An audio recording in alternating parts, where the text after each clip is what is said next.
هي مساحة جديدة من الأمل لمرضى السرطان بعدما توصل العلماء إلى استخراج مصل أطلق عليه اسم EBC46 من فاكهة توت أسترالية اسمها بلاش وود، متواجدة فقط في غابات شمال كوينزلاند.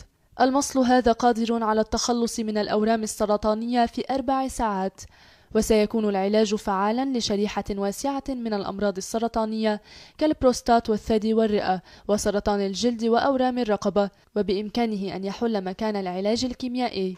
وقد اختبره العلماء على جرذان المختبرات، وتمكن المصل من القضاء على أكثر من 70% من الأورام، وهو ما يعتبر نسبة نجاح كبيرة.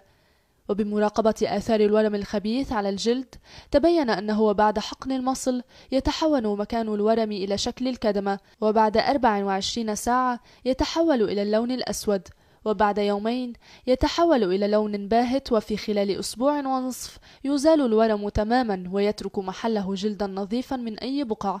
وبحسب الباحثين فإن المصل يعتمد على عزل الورم عن أي مصدر للدماء، وبالتالي يسهل القضاء عليه في فترة قصيرة. وبعدما أثبت نجاحا مع الحيوانات، من المفترض أن يحقق النجاح نفسه مع الإنسان.